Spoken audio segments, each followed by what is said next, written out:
Summer Del Piso here. I was just walking around, decided to stop by this mural over here just because it seems pretty interesting. You know, they have it laid out for us, it seems like. These are the definitive steps to success. You gotta get a job, naturally, to survive in this world, literally, because if we don't have a job, we won't be able to get money and get financed to pay for things to survive, right? Be positive. I agree with that. I do. I think being positive helps. The thing is, when there are like nefarious forces that sort of highlight and hone in on specific people that tend to be too positive, as in like that energy and frequency that they let off due to some sort of spiritual practice of celibacy affects the people around them, then getting a job which helps you literally survive in this world will be very, very difficult. Maybe I'm talking from personal experience. Don't do drugs easily an easy thing to follow, because if you do drugs, then you're not gonna be too positive, and then it'll be hard for you to get a job. Get an education. Maybe they're talking about the antiquated, traditional ways of getting education, going to high school, or going to elementary school, high school, then college.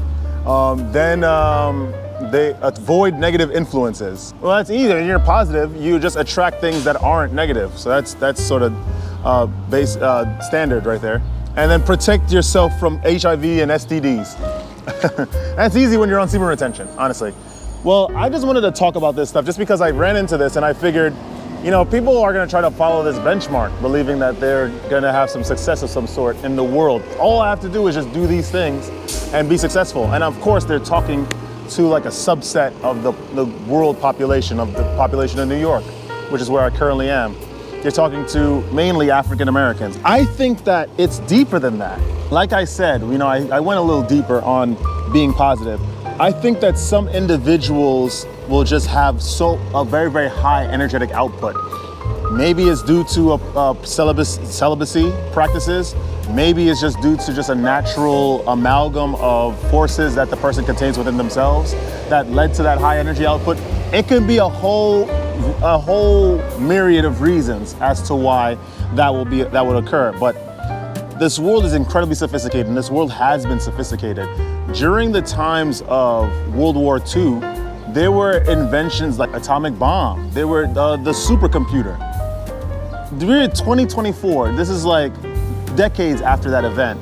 And I think that the powers that be, these elites, are very, very good at honing in on who has energy, who does not. And okay, this person has energy, but we could sort of influence their lives in a way where they don't really change anything. They don't really destroy or deter plans of any sort in order to subdue and neuter and control a population. When there are, you know, that once in a blue moon, once in a large blue moon, right? That's how rare, even rarer than a blue moon occurrence is, of these individuals of high energy, right? And especially if they're on the practice of semen retention and preaching this practice of semen retention to individuals around the world, able to not only listen to advice, but harness that energy and do the same thing as that individual, causing disruption.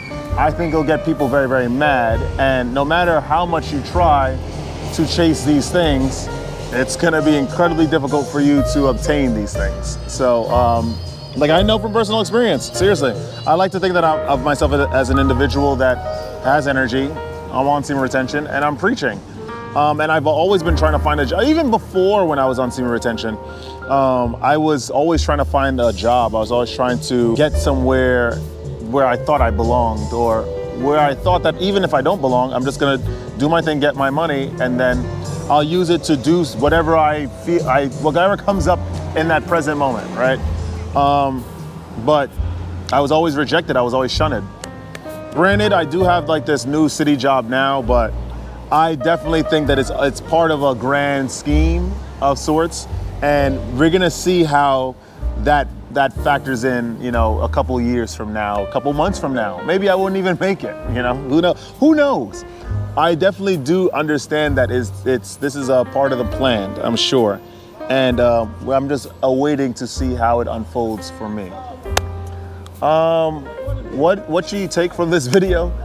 Seriously, I think that for the most part, this is correct, at least, you know, talking to African Americans.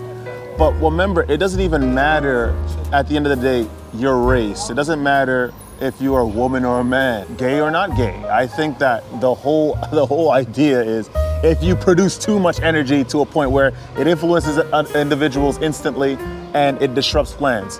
Yeah, doing these things might be a little difficult, or mainly the first one, getting a job. That might be incredibly difficult.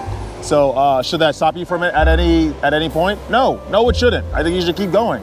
Fight for what you believe is right, and continue forward and doing your thing. Honestly, that's what I believe. Really, that's what I've been doing. That's why I'm here. Somebody else, peace out. Like, comment, subscribe, and don't let this place get you down. It's a wonderful place. We do get good influences, every now and then. Good little tidbits of information and inspiration and motivation, and things to aspire towards. But at the end of the day, woe be to you if you have too much energy by the denizens of this place. And good luck, because life might be a little difficult. And stay radiant. I shall see you guys in the next one.